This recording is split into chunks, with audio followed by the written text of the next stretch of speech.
Hello students, psychology subject में आज हम एक नई यूनिट शुरू करने जा रहे हैं जिसमें कि हम साइकोलॉजिकल टेस्ट के बारे में पढ़ेंगे। साइकोलॉजिकल टेस्ट का मतलब है कि एक इंडिविजुअल की साइकोलॉजी को टेस्ट करना। साइकोलॉजी में आपने अब तक पढ़ा है, हमने पूरी कॉग्निटिव प्रोसेस पढ़ी है, एक व्यक्ति की कितनी एबिलिटीज़ होती हैं, उसकी थिंकिंग कैसी होती है, मेमोरी क्या है, इंटेलिजेंस कैसी है, एटीट्यूड है, एप्टीट्यूड है, इंटेलिजेंस का लेवल उसका कैसा है, बिहेवियरल नेचर उसका कैसा है। इन सभी चीज़ों के बारे में अब तक हमने साइकोलॉजी में पढ़ा है। इन सभी को टेस्ट किया जाता है, कुछ मेथड्स हैं जिनके द्वारा, वो मेथड्स कहलाते हैं साइकोलॉजिकल टेस्टिंग। और इस यूनिट में हम साइकोलॉजिकल टेस्टिंग के बारे में पढ़ेंगे कि कौन कौन से टेस्ट हैं जिनके द्वारा एक इंडिविजुअल की साइकोलॉजी को हम एसेस कर सकते हैं। तो आइए स्टार्ट करते हैं। सबसे पहले हम इसमें देखते हैं टाइप्स ऑफ टेस्ट। कितने तरह के टाइप्स हैं टेस्ट के जिनको कि साइकोलॉजिकल टेस्टिंग में इस्तेमाल किया जाता है। Psychological test can be classified in many ways. Psychological जो टेस्ट हैं उनको बहुत सारे भागों में बांटा गया है, वो निम्न है। इसमें सबसे पहला जो टाइप है टेस्ट का वह है अचीवमेंट टेस्ट और aptitude test. Achievement test mainly educational settings में किया जाता है। इसमें हम एजुकेशन के दौरान जब एक इंडिविजुअल लर्निंग करता है तो उसकी लर्निंग को हम इवेल्युएट करने के लिए अचीवमेंट टेस्ट का उपयोग करते हैं। और एप्टीट्यूड टेस्ट में हम मेनली उसकी पोटेंशियल देखते हैं कि उस इंडिविजुअल की एबिलिटीज़ क्या हैं और वो आगे फ्यूचर में किस तरह की एबिलिटीज़ जो है वो प्रोवाइड कर सकता है और लोगों को मदद मिल सकती है उससे। तो देखिए इसमें क्या है, these test used in academic setting from preschool to college level. Mainly जो अचीवमेंट टेस्ट है उसका यूज एकेडमिक सेटिंग यानी कि इंस्टीट्यूशनल जो सेटिंग्स हैं, एजुकेशनल जो सेटिंग्स है उसमें किया जाता है, प्री स्कूल से लेकर कॉलेज लेवल तक। मतलब एक छोटे बच्चे की स्कूलिंग से लेकर और उसके कॉलेज लेवल तक हम अचीवमेंट टेस्ट का इस्तेमाल करके उसकी साइकोलॉजी को एसेस कर सकते हैं। They focus on specific educational attainments. Mainly achievement test में उसकी एजुकेशनल अटेनमेंट के बारे में देखा जाता है कि उसने लर्निंग कितने लेवल पर की है और उसके क्या प्रोसेस रहे हैं, rather than on psychological attributes. Mainly इसमें हम देखते हैं कि एजुकेशनल सेटिंग की बात कर रहे हैं, इसमें साइकोलॉजिकल एटीट्यूड तो उतना नहीं एसेस होता है, मेनली इसमें उसकी लर्निंग एसेस की जाती है। Aptitude test tell us about future performance. और एप्टीट्यूड जो टेस्ट है मेनली एक इंडिविजुअल की फ्यूचर परफॉर्मेंस को देखने के लिए किया जाता है कि उसमें एबिलिटीज कितनी है और उसके अंदर पोटेंशियल कितना है। तो इन दोनों ही टेस्ट का मतलब आप समझ सकते हैं कि अचीवमेंट टेस्ट में तो उसने किस लेवल तक एजुकेट वो व्यक्ति हुआ है, क्या उसने एजुकेशनल अटेन किया है, और एप्टीट्यूड टेस्ट में उसकी पोटेंशियल और उसकी एबिलिटी को कि इन फ्यूचर वो क्या कर सकता है। ये दोनों टेस्ट किए जाते हैं। सेकेंड जो टाइप ऑफ टेस्ट है वो है ability test. Ability test are design to measure capacity और पोटेंशियल। एबिलिटी टेस्ट में हम मेनली एक इंडिविजुअल की क्षमताएं क्या है, उसकी एबिलिटीज क्या हैं और उसका पोटेंशियल कितना है, यानी कि वो इन फ्यूचर क्या क्या कर सकता है, रादर देन एक्चुअल अचीवमेंट। इसमें एक्चुअल अचीवमेंट के बारे में हम टेस्ट ना करके उसकी फ्यूचर परफॉर्मेंस के बारे में हम टेस्ट करते हैं। Example of ability test are test of intelligence और टेस्ट ऑफ एप्टीट्यूड। अगर हम देखें कि एबिलिटी टेस्ट के एग्जाम्पल्स कौन कौन से होते हैं, तो मेनली जो टेस्ट हम एक व्यक्ति के इंटेलिजेंस लेवल को चेक करने के लिए करते हैं, जैसे कि आईक्यू लेवल का जो टेस्ट है, और साथ में दूसरा है इसमें एप्टीट्यूड टेस्ट। इसका इस्तेमाल भी हम इन फ्यूचर परफॉर्मेंस के लिए क्या एबिलिटीज है इंडिविजुअल की उसको एसेस करने के लिए हम करते हैं। नेक्स्ट इसमें आता है पर्सनैलिटी टेस्ट, कि एक व्यक्ति की पर्सनैलिटी कैसी है उसको एसेस करना है। An individual's personality includes all the characteristics ways of thinking, feeling और बिहेविंग।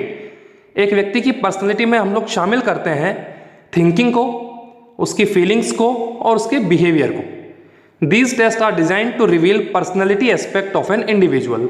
इस टेस्ट में हम मेनली एक इंडिविजुअल की पर्सनैलिटी को एसेस करने का प्रयास करते हैं कि किस तरह एक व्यक्ति सोचता है, उसकी फीलिंग्स कैसी होती हैं और साथ में उसका बिहेवियर किसी भी कैरेक्टरिस्टिक के प्रति कैसा होता है, उसके बारे में हम पर्सनैलिटी टेस्ट में एसेस करते हैं।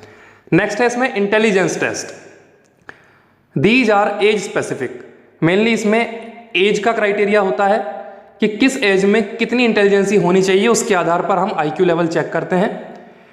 इंडिविजुअल वर्सेस ग्रुप टेस्ट, एक व्यक्ति और समूह सामूहिक इंटेलिजेंस को भी हम इसमें असेस कर सकते हैं।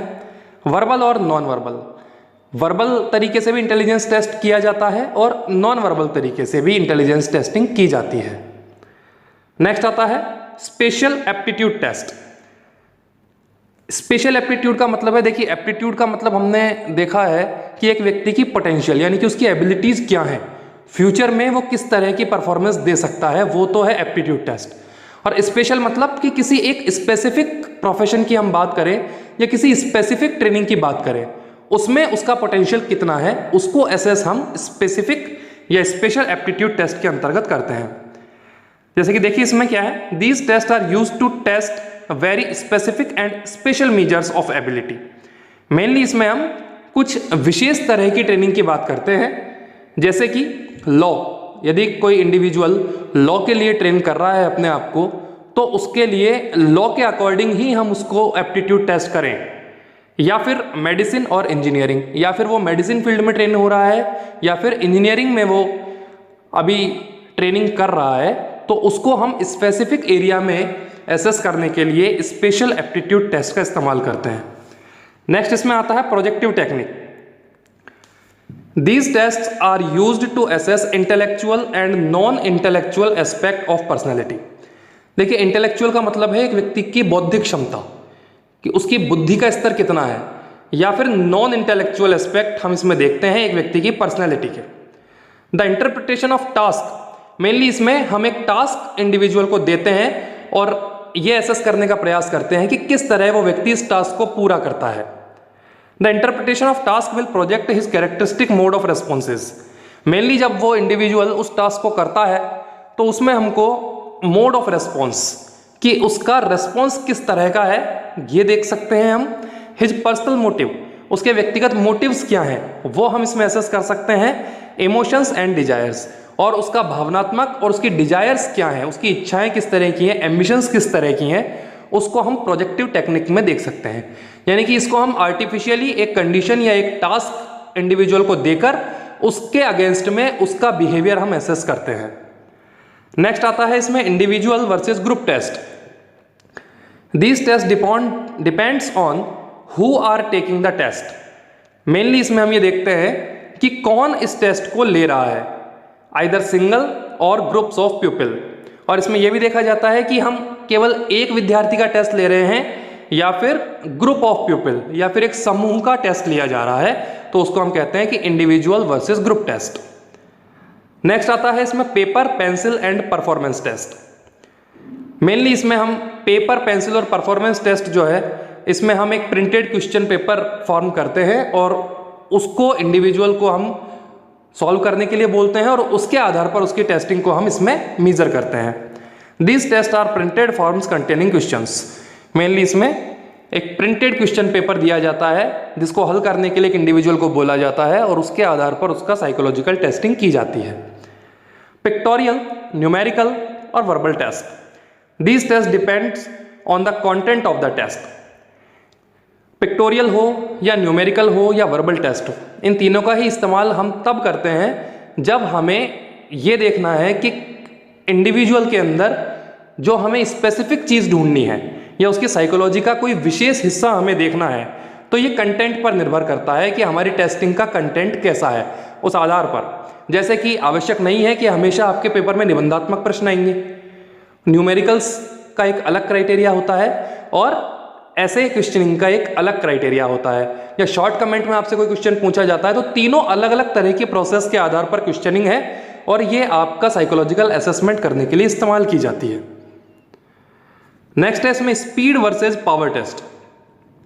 स्पीड वर्सेस पावर टेस्ट में मेनली टाइम लिमिट्स के बारे में बात होती है। स्पीड जो टेस्ट होते हैं उसमें रेस्ट्रिक्टेड टाइम होता है कि आपको इतने समय में इन क्वेश्चंस को पूरा करना है या इस टास्क को पूरा करना है। पावर टेस्ट में भी टाइमिंग तो फिक्स होता है, लेकिन इसमें मेनली आपकी परफॉर्मेंस को, ऑल ओवर परफॉर्मेंस को आपकी को एसेस किया जाता है। This test differentiated by the time limit and the performance of individual. इसमें मेनली जो डिफरेंस है वो है टाइम लिमिट का। स्पीड जो टेस्ट है उसमें रिस्ट्रिक्टेड टाइम लिमिट होती हैं और पावर टेस्ट में रिस्ट्रिक्टेड टाइम लिमिट नहीं होती हैं। उसमें आपकी इंडिविजुअल की परफॉर्मेंस को एसेस किया जाता है, ऑल ओवर परफॉर्मेंस को।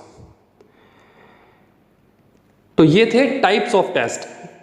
नेक्स्ट जो पॉइंट है हमारे पास वह है characteristics of a good psychological test, कि जब भी साइकोलॉजिकल टेस्टिंग की जाएगी तो एक गुड साइकोलॉजिकल टेस्टिंग की क्या क्या विशेषताएं होनी चाहिए, मतलब कि टेस्ट करते समय कौन कौन सी बातें उसमें शामिल की जानी चाहिए ताकि आपकी जो साइकोलॉजिकल टेस्टिंग है उसका जो रिजल्ट है वो आपको एक्यूरेट मिले।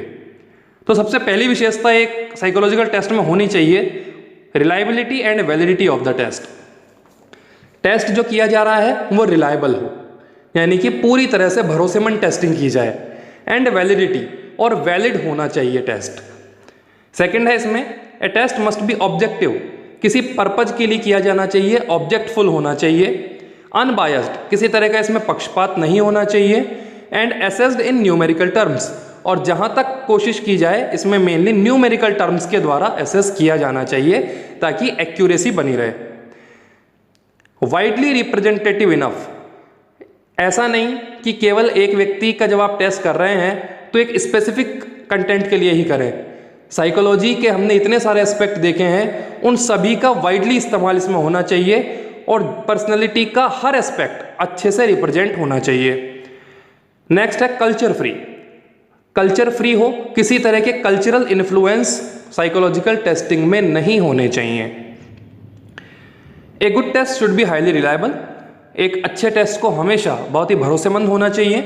It means that the test should provide similar results, यानी कि साइकोलॉजिकल टेस्टिंग हमेशा लगभग एक समान रिजल्ट दे, even though different investigators in administer, इसके जो एडमिन है जो साइकोलॉजिकल टेस्टिंग प्रोवाइड करवा रहे हैं, चाहे वो व्यक्ति अलग अलग हो तो भी सिमिलर रिजल्ट आने चाहिए। डिफरेंट पीपल स्कोर इट, इस टेस्टिंग की जो स्कोरिंग है चाहे वो कोई भी व्यक्ति कर रहा हो उन सभी को ही एक समान रिजल्ट मिलने चाहिए। Different forms of the test are given, किसी भी तरह की फॉर्म में जो टेस्ट है वो लिया गया हो और इंडिविजुअल के द्वारा दिया गया हो, उनके जो रिजल्ट हैं वो लगभग सेम आने चाहिए। And the same person takes the test at 2 or more different time, और हर व्यक्ति चाहे वो एक बार टेस्ट दे या 2 बार या 2 से अधिक बार, उन सभी बार में जो उसका रिजल्ट है वो लगभग सिमिलर आना चाहिए, क्योंकि अगर ये सिमिलर नहीं आता है यानी कि आपकी साइकोलॉजिकल जो टेस्टिंग है उसमें एरर है, वो प्रॉपर रिलायबल नहीं है, उसकी वैलिडिटी बेटर नहीं है। इसलिए जो टेस्ट के जो रिजल्ट हैं वो लगभग समान हमेशा आने चाहिए। तो आज हमने साइकोलॉजिकल टेस्ट की यूनिट में टाइप्स ऑफ टेस्ट के बारे में बात की कि कितने प्रकार के टेस्ट हैं जो किए जाते हैं साइकोलॉजिकल टेस्टिंग में, और हमने बात की कि एक गुड साइकोलॉजिकल टेस्टिंग जो है उसकी क्या क्या विशेषताएं होनी चाहिए। नेक्स्ट वीडियो में हम साइकोलॉजिकल टेस्ट यूनिट को और आगे बढ़ाएंगे। तब तक के लिए थैंक्स।